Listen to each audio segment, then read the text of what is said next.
Now to a major shakeup in the Obama administration, the resignation of Defense Secretary Chuck Hagel. The move comes as the U.S. expands its mission to go after the Islamic State group, and just weeks after the president's disappointing midterm election results. It's been the greatest privilege of my life, the greatest privilege of my life to lead, and most important, to serve with the men and women of the Defense Department and support their families. Hagel's announcement came amid widespread reports that he's leaving under pressure after 21 months on the job. Publicly, at least, President Obama offered only praise. When I nominated you for this position, you said that you'd always give me your honest advice and informed counsel. You have. When it's mattered most, behind closed doors, in the Oval Office, you've always given it to me straight. And for that, I will always be grateful. The Vietnam War veteran had served as a Republican senator from Nebraska for 13 years, alongside then Illinois Senator Barack Obama. Like the future president, Hagel was a critic of U.S. involvement in Iraq and became an Obama friend and supporter. But that stance put him at odds with fellow Republicans, as evident in his rocky Senate confirmation hearing in January 2013. At one point, Arizona Senator John McCain challenged the nominee on whether he was wrong to oppose the 2007 surge of U.S. troops into Iraq. Well, I'm not going to give you a yes or no. I think it's far more complicated than that. As I've already said, my answer is I'll defer that judgment to history. I think history has already made a judgment about the surge, sir, and you're on the wrong side of it.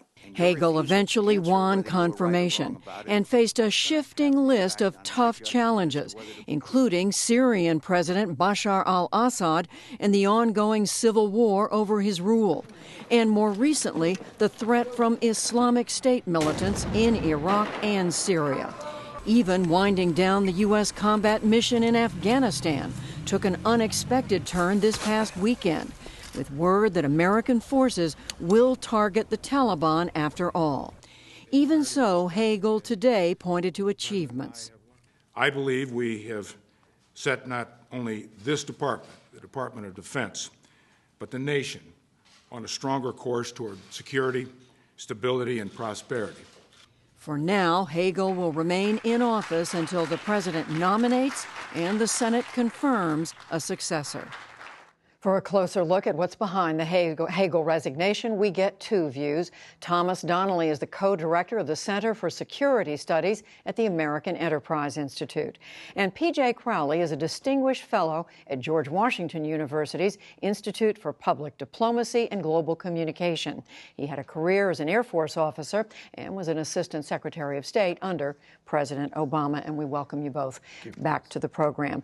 I think the president, Tom Donnelly, was one of the few people today to say that this decision was Chuck Hagel's, that it wasn't forced on him. What's your understanding of what happened? It's a little bit difficult to tell. It was by mutual agreement, I think, is probably the best way to think about it. But it doesn't really reflect a change of policy. It may reflect a change of personnel, but the president did not announce a departure from past policy.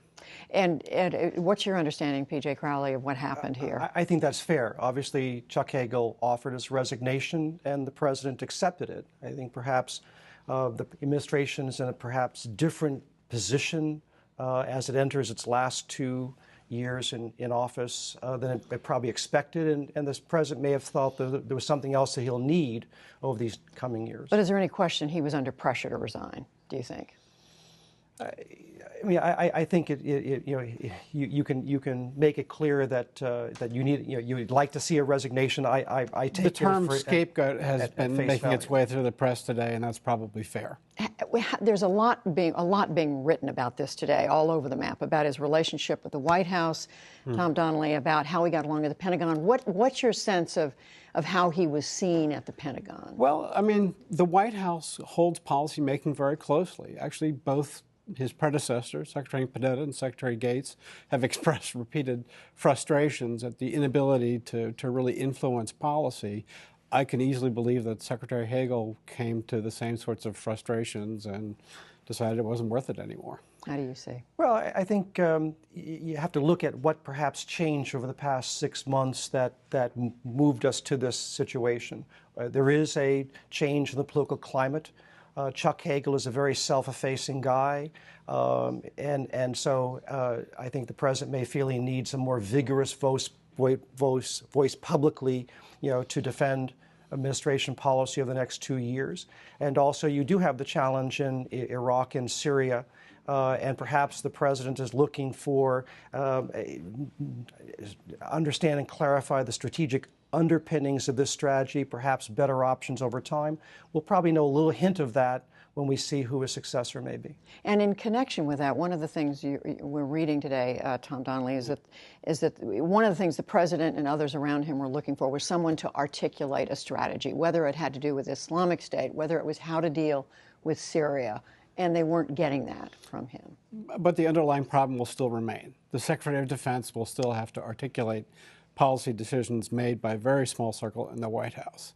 So whether it's a happier face or a more convincing presentation of that, maybe that's possible. But you'll still have to sell the same message.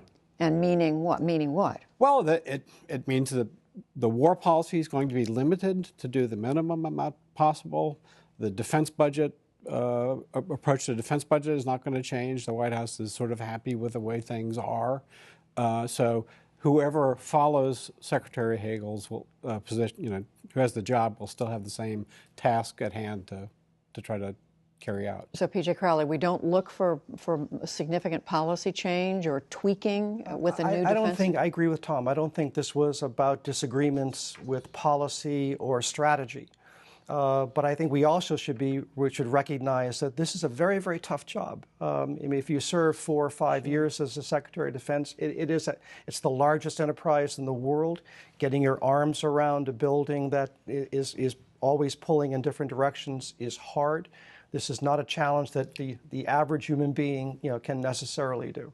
But it is a little bit of a contradiction because, as we heard in that report, this is someone who was close to the president, who came in having this somewhat long-standing relationship with the president, going back to their days in the Senate together, and then not to be able to work with the White House. Explain that. It's a tough task, but a particularly tough job now, to preside over a Pentagon that is being drawn down, is being cut in kind of every way imaginable, yet the demand in the world for American military power is the same or going up. Nobody anticipated the ISIS war when Chuck Hagel came into office, and so it's naturally frustrating. He just doesn't have the resources to do what he's being asked to do.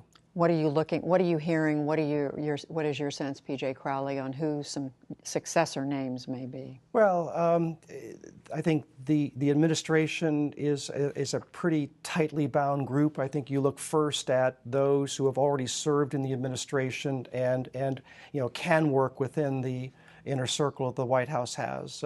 Ash Carter was the Deputy Secretary of Defense. Michelle Flournoy, the Undersecretary of Policy. I think particularly if he's looking for someone to develop a strategy around what has been a pretty reactive policy in Syria so far, that's something to look at. That's where I would place my bets. Not an outside name, in other words.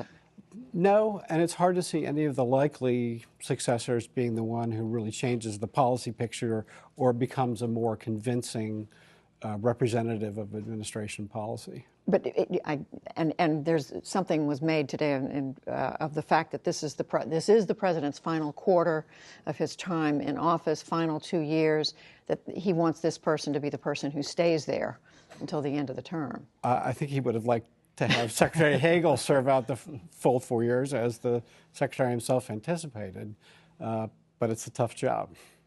Well, that's certainly what's coming across today. Tom Donnelly, we thank you. P.J. Crowley, thank you. Thanks, Judy. Pleasure.